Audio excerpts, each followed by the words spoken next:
Yo, what's up, guys? So in today's video, I have another review for you. I'm going to be talking about three different things, and that's going to be the new InfinityMice V2 Hump for the Starlight 12, their new Duel Mousepad, and also their Sapphire dot skates. To be transparent, this was all sent out to me for review, but that won't influence my opinion in any way. I'm still going to tell you guys exactly how I feel about it. This is only like my third or fourth review, but I will do my best to go into as much detail as I can about each product. But the first thing that I want to talk to you guys about today is the new V2 Hump for the Starlight 12. If you guys have used the original Final Mouse shape, which if you're watching this video, I'm sure you probably have, you know it's a very flat shape that doesn't offer much palm contact, and that can be hard for a lot of people who are used to claw gripping their mouse. I know me personally, anytime I use the small Final Mouse shape, I always had to do some weird compromise between claw grip and fingertip grip, and just something about it didn't feel completely natural, even though it was my main shape for about 2 years. Until I started trying other mice with bigger back humps, I quickly realized that that's what I prefer. And Infinity Mice saw that a lot of other people were having that problem as well. So they set out to make a separate back shell to improve upon the original shape of the final mouse. So I don't have an extra Starlight 12 without a hump on it on hand, but it's still the same shape. So I'll show you the differences between them real quick. I'll also post an image on the screen. So it might be a little bit hard to tell just at first glance, but with that Infinity hump, there is a clear difference. You can notice that towards the back, it's much more rounded out, whereas the original final mouse shape, it's kind of flat and it tapers off really soon. This new hump just makes it feel so much more rounded and locked in your hand. I think it's miles ahead of the original final mouse shape personally. If you fingertip, then the original shape could potentially be better for you, but I know that there are much more people who claw grip their mouse. I do think that this would potentially be a better shape for them. For those of you who already have a version 1 hump, I have one of those as well in my Starlight Phantom, and I'll show you the difference between these two shapes real quick. As you can see, the version 1 hump, which is the black one, is much more towards the back, and you can definitely feel it when it's in hand. It's almost to the point where it feels intrusive, which some people might like that. Personally, I didn't enjoy it too much, but I still did enjoy it over the original final mouse shape. However, it just wasn't quite right for me. It still felt like that hump was a little bit too noticeable, so that's where they did a good job on this one. It falls somewhere in between the original final mouse shape and the version 1 hump. If I had to pick a mouse that it feels most similar to, I'd probably say like the Viper Mini. So those of you who have used that mouse will probably feel familiar with this. That's not a direct one-to-one comparison, but for me, that's what it felt closest to. Another thing that they improved with the V2 hump, it's a little bit harder to see on camera, but the gaps between where the shell meets on the version 1 hump was kind of noticeable right here, and especially on the side, like right around this area. Like I said, it's kind of hard to see on camera, but once you have it in person, you would know what I'm talking about. They definitely tightened up their tolerances on this one. As you can see, that line is a lot smaller, especially over here. It's almost completely gone. So good job to Infinity Mouse for improving upon that. Overall, I think it's really good. If you're a claw gripper or even a fingertip gripper who's looking for a little bit more stability, I think that this hump will be perfect for you. It's not as intrusive as the V1 hump, and it gives you just that extra bit of control that you need that you might not get with the original final mouse shape. As far as pricing goes, it is going to be cheaper than the V1. On their Twitter, they said around 40% cheaper, and the V1 is $70. So with just some quick math, that'd give us about 40 bucks. And I think this is a much better deal at 40 bucks than the original one was at 70. So if you're looking to take your free thinking to a whole new level, this will 100% do that for you. Next thing that I want to talk about is the dual mouse pad. The first thing that I noticed when I took this pad out of the box is that the artwork is really good. I like this a lot. I know some people might not, it's a personal preference, but I think it looks really cool. It comes shipped in flat packaging, which is really good. It lays flat immediately right out of the box. As for size, it's 490 by 490 millimeters. It's a perfect square. This will be plenty big enough for just about any sense, any game. You're not going to run into any problems running out of mouse pad or anything like that. As far as the stitch edging goes, it's really good.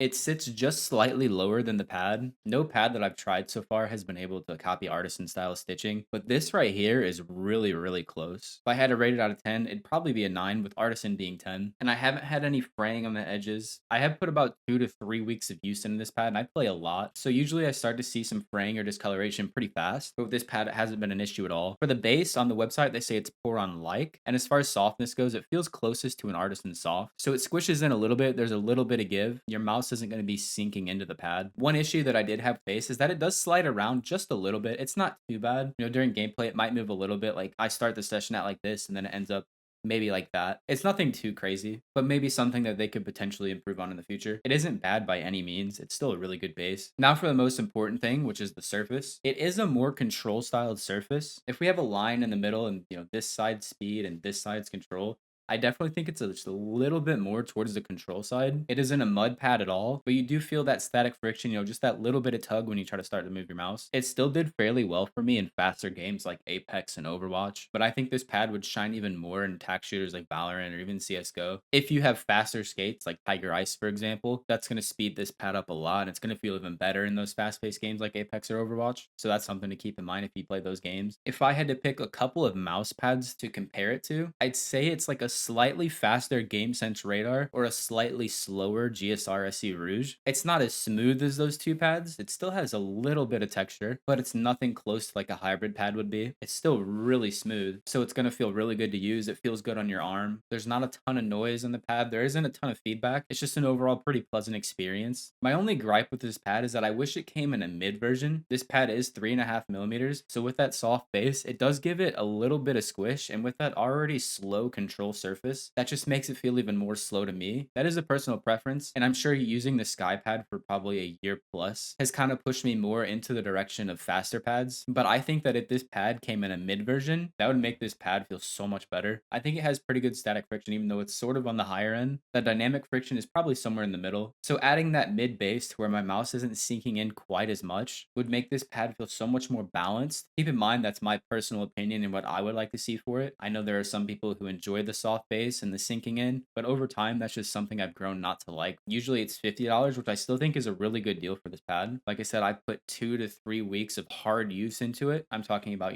4 to 5 hours a day plus, and I haven't noticed any slowing down at all. I haven't had to wash it, which is a big plus. Normally I have to wash pads, every week or two. So the fact that this held up that well is a really good sign. But that's enough for the pad. Now, real quick, I just want to talk about the sapphire dot skates. So basically, just all these are 5 small dots. I'm only using 4 right now. I only need 4, but it comes with 5 in a pack. They're 0.9 millimeters thick with rounded edges, and they are extremely hard. I think that's sort of the main selling point of these, is that they're extremely, extremely hard, and they're going to last you a very long time. They are $30, and I know a lot of you might think that's a crazy price to pay for some mouse feet, and personally, I think that's a little bit excessive too. But keep in mind that these are probably going to last you a very, very, very long time. So that sort of justifies that $30 price tag, not completely. Now, when I initially got these, I thought, oh, small hard skates, these are going to be extremely fast. But I actually had that opposite experience, and that could be for a couple of reasons, which I'll go into in a second. But it actually felt like these skates added a little bit of control. Now, I don't know if I'm crazy, but I think the reason is that because they're so small and so hard, they sink into the pad a little bit more, which gives it that extra feeling of control. Or it could also just be due to the material used. I'm not sure, but it felt a little bit more controlled for me, and I was really surprised to figure that out. I thought they were going to lie somewhere between Tiger Ice and glass skates, and by no means is it like a muddy control